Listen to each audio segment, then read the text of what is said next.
नमस्कार साथियों, आप सभी का स्वागत है डीएलएड एकेडमी पर। मैं हूं एस कुमार।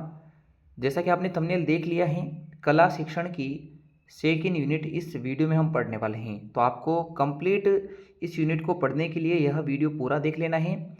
मैं आपको पहले ही समझा देता हूं कि इस सेकंड यूनिट से बड़े प्रश्न ही पूछे जाते हैं, तो छोटे प्रश्न हमने यहाँ कम इंक्लूड किए हैं। जो काम के हैं केवल उन्हीं को हमने इंक्लूड किया है। तो आप अगर हमारे अकॉर्डिंग पढ़ रहे हैं तो आपको बिल्कुल भी यह अंदाज़ा नहीं लगाना है कि हमें क्या पढ़ के जाना है, क्या नहीं पढ़ के जाना है। जैसा कि आपको बताया जा रहा है, आप बिल्कुल वैसा का वैसा पढ़े। तो शुरुआत करते हैं आज के पहले प्रश्न से। हमारा पहला प्रश्न है, प्रारंभिक स्तर पर कला शिक्षा का महत्व बताइए। प्रारंभिक स्तर का मतलब है प्राथमिक कक्षाओं में जब बालक शुरुआत कर रहा है कला शिक्षा को सीखने की, तो उसके जीवन में क्या महत्व है। सबसे पहला महत्व तो ये है कि जो कला होती हैं वह जाति, धर्म, मत, राज्य, भाषा इन सभी की सीमाओं से मुक्त हैं। इनका उस पर बंधन नहीं है। अगला है कि सभी तरीके के लोग, चाहे वो लिंग आधार पे हो, तो रंग आधार पे हो या योग्यताओं के आधार पे हो, वह कलाओं से जुड़े हुए हैं।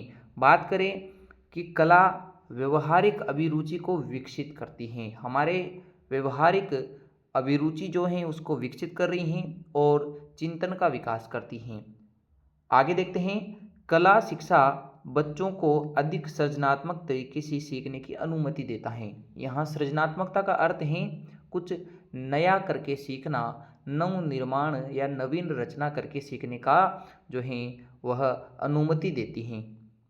फिर एक और आपको यहाँ दे रखा है कि इसमें गलती होने का भय नहीं है। यदि गलती हो भी जाती है तो उसको सुधारा जा सकता है। और प्रारंभिक स्तर पे गलती करने का कोई सेंस इसलिए भी नहीं बनता है क्योंकि प्रारंभिक कक्षाओं में त्रुटि करने के बाद ही सही तरीके से सीखा जा सकता है। वह अभ्यास के लिए ही एक तरीके से काम आने वाली चीज़ है।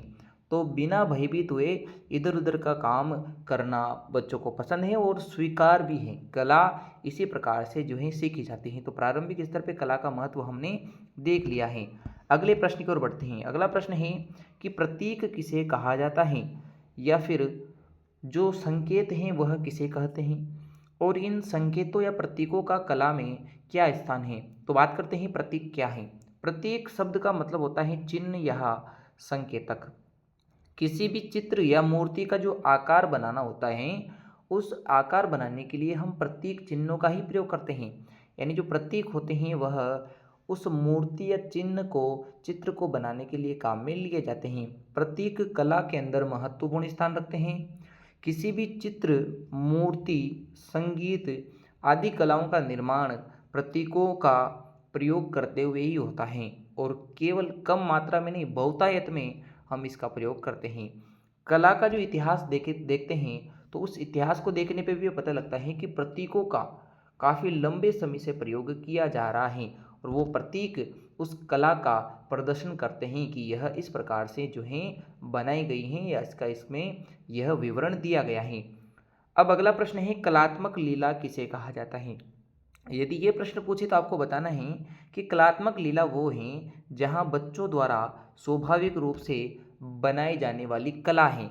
यानी बच्चे अपने व्यवहार, अपने अनुभवों का प्रयोग करते हुए अपने सहज रूप से, स्वाभाविक रूप से जो कलाएं बनाते हैं, और उस कला को वो अपने लिए बना रहे हैं, दूसरों को दिखाने के लिए नहीं बना रहे हैं। तो यह जो कला है इसे हम कलात्मक लीला कहते हैं। और इस लीला का जो निर्माण करते हैं बालक, वह किसी नकल के उद्देश्य से नहीं करते हैं, वह इसलिए करते हैं क्योंकि वह उनके लिए खेल हैं। तो कलात्मक लीला बच्चों के लिए खेल मात्र है, नकल नहीं है, जिससे वे अपने स्वाभाविक जो व्यवहार हैं उसको कला के रूप में, सृजन के रूप में दर्शाते हैं। और यह वो दूसरों को दिखाने के लिए नहीं कर रहे हैं, वो अपने लिए कर रहे हैं। बात करते हैं अगले प्रश्न की। अगला प्रश्न, और इस यूनिट का जो नाम भी है वो यही है कि कला शिक्षण के प्रमुख उद्देश्य क्या है। हर साल ये प्रश्न पूछा जाता है, वो किसी न किसी नाम से या तरीके से घुमा के आपको यही प्रश्न पूछना चाहता है। तो यदि सीधा प्रश्न पूछे कि बताइए कला शिक्षण के प्रमुख उद्देश्य क्या है, तो भी आप बता सकते हैं। मिनिमम आपको 4 नंबर वाले प्रश्न में 5 लॉजिक तो देने ही हैं। अगला है, वर्तमान काल की शिक्षा की आवश्यकता, शिक्षा में कला शिक्षा की आवश्यकता क्यों है या उसकी उपयोगिता क्या है, या आधुनिक काल में कला शिक्षण बच्चों पे क्या प्रभाव छोड़ रही है। तो ये सभी प्रश्न कला शिक्षण की आवश्यकता या उद्देश्य के बारे में हैं। तो इसको समझते हैं। हमारा पहला इसमें बिंदु है कि जो खाली समय होता है, जो अवकाश का समय है, उसका बालक सदुपयोग कर सकता है। और जो आजकल मोबाइल की लत लग गई है, वो मोबाइल की लत भी इस कला शिक्षा से छूट सकती हैं, उसको एक सही दिशा मिल सकती है। अगला बिंदु है कि वह स्वयं और दुनिया दोनों को समझने की क्षमताओं को अपने अंदर विकसित कर सकता है। उसके अंदर सृजनात्मकता का गुण आ सकता है, जिससे वह नए नए निर्माण करेगा, खोजी प्रवृत्ति उसके अंदर पैदा होगी और नए आविष्कारों को जन्म देगा। बच्चों में इससे सौंदर्य बोध जो है स्थापित होता है और आत्म अभिव्यक्ति का बढ़ावा दिया जा सकता है। बच्चों में वातावरण और प्रकृति के साथ जुड़ाव कला शिक्षा से होता है और बंधुत्व की भावना का विकास होता है। तो यह इसके प्रमुख उद्देश्य हैं। दो उद्देश्य आपको अलग से बता देता हूँ कि जो कला शिक्षा होती है वो बच्चों की प्रतिभा को निखारती हैं, उसका विकास करती हैं और उद्देश्यहीन बालकों को भावनाएं देकर एक नया मोड़ यानी उनके जीवन का एक नया उद्देश्य देती हैं आपकी कला शिक्षा। तो यह इस प्रश्न का उत्तर हो चुका है।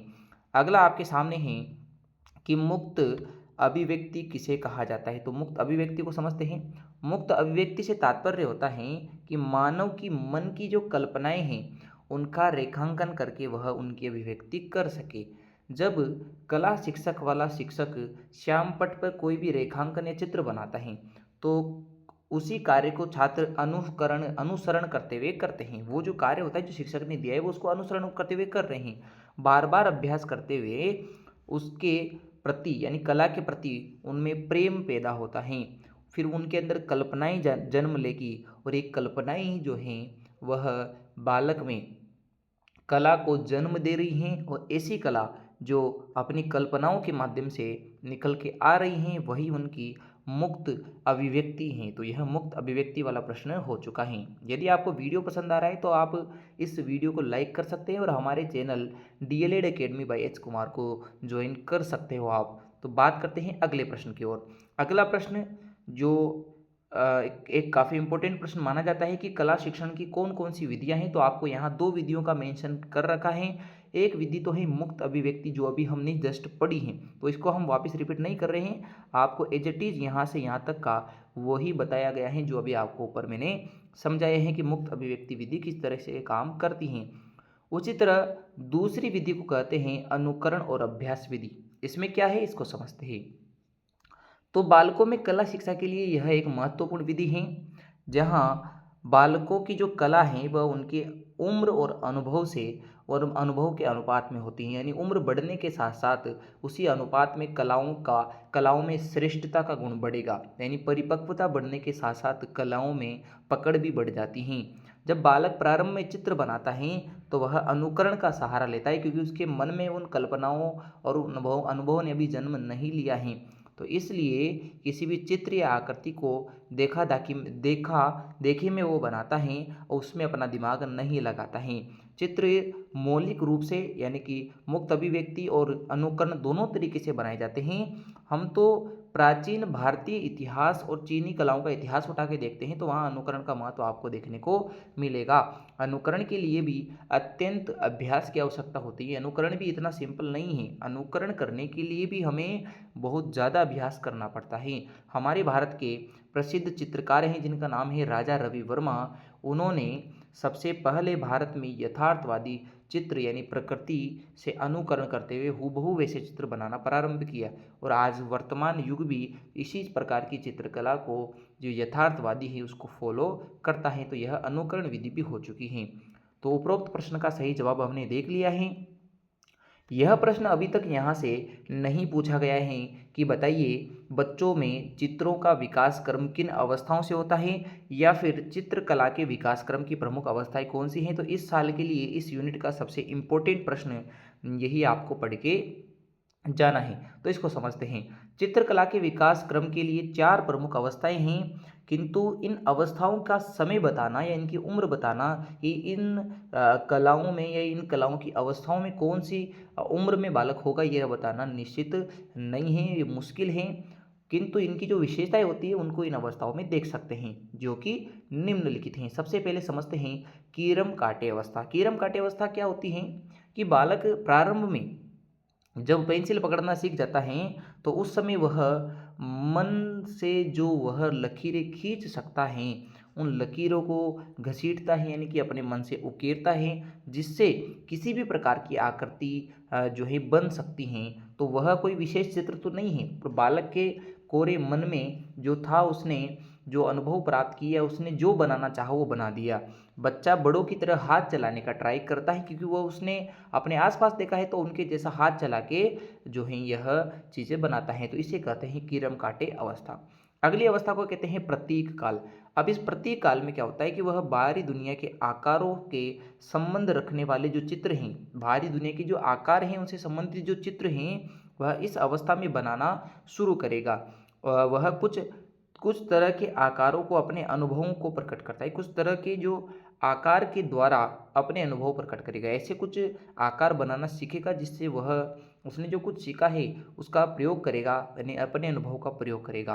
किंतु उसके जो चित्र होते हैं, उसके जो प्रतीक होते हैं वो वास्तविक नहीं है।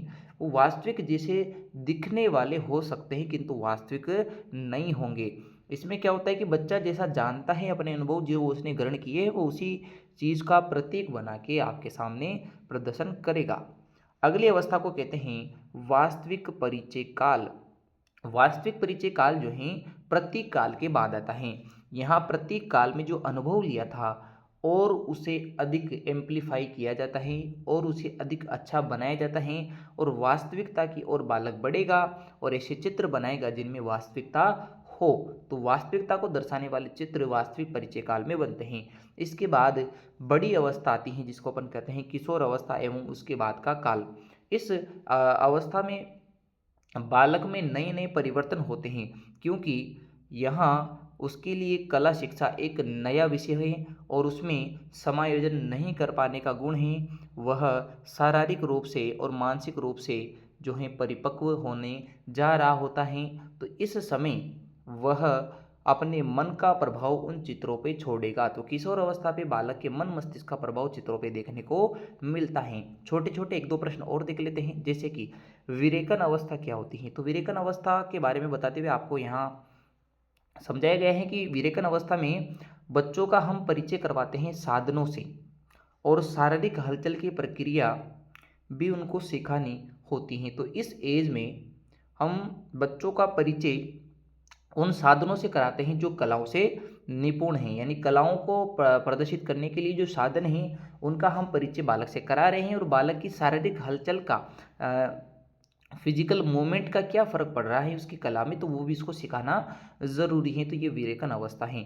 अब हम बात करते हैं अगले प्रश्न की। अगला प्रश्न है भारत भारत के भारत शिलेपेर सड़ंग। यह एक ग्रंथ है जो लिखा है आचार्य अविंद्रनाथ ठाकुर जी ने। तो इस पुस्तक में उन्होंने कितने अंग बताए हैं, तो उन्होंने 6 अंग बताए हैं, जिनमें से सबसे पहला है रूप भेद, दूसरा है प्रमाणानी, तीसरा है भाव, चौथा है लावण्य योजनम, पांचवा है आपके सादृश्यम और छठा है वर्णिका भंग। तो 6 अंग बताए हैं, रूप भेदा, प्रमाणानी, भाव, लावण्य योजनम, सादृश्यम और वर्णिका वर्णिका भंग। तो यह इन्होंने 6 अंग बताए हैं, कला के अंग बताए हैं। अब आगे देखते हैं शालेय शिक्षा में, यानी कि जो शाला आधारित शिक्षा है, विद्यालय आधारित शिक्षा, यहाँ कला शिक्षा का जो स्थान है वो किस प्रकार से आप देखते हैं। तो कला मानव जीवन के प्रत्येक पहलू को पूर्णता प्रदान करती है, कल भी हमने देखा था। यह जीवन को देखने का एक नवीन ढंग प्रदर्शित करती हैं। अगर हम शालेय शिक्षा में कला शिक्षण का स्थान देखें तो वो महत्वपूर्ण है। क्यों? क्योंकि बिना कला के कोई भी बालक सफल व्यक्ति या कलाकार नहीं बन सकता। कहीं ना कहीं उसे कला ग्रहण करनी ही पड़ेगी। चूँकि वह कला को देखते हैं तो कला गणित, विज्ञान, भूगोल, अंग्रेजी, हिंदी सभी विषयों से सहसंबंध रखती हैं। तो कला तो उसे पढ़नी ही पड़ेगी और इस कला को वह स्वतंत्र रूप से भी ग्रहण कर सकता है कला अध्ययन के रूप में। इसके लिए उसे शाला में कला शिक्षा और कला सामग्री उसको मिलनी चाहिए ताकि उसका व्यक्तित्व विकास हो सके। अतः हम कह सकते हैं कि शाला स्तर पर ही बच्चों को कला शिक्षण करवानी चाहिए ताकि उसमें कला को लेकर उन्नति हो सके, उसका व्यक्तित्व प्रभावी बन सके। तो यह सेकेंड यूनिट के सभी इंपॉर्टेंट प्रश्न हमने पढ़ लिए हैं। इसके बाद हम थर्ड यूनिट के महत्वपूर्ण प्रश्न पढ़ेंगे। अगर वीडियो पसंद आया तो इसे लाइक ज़रूर करें।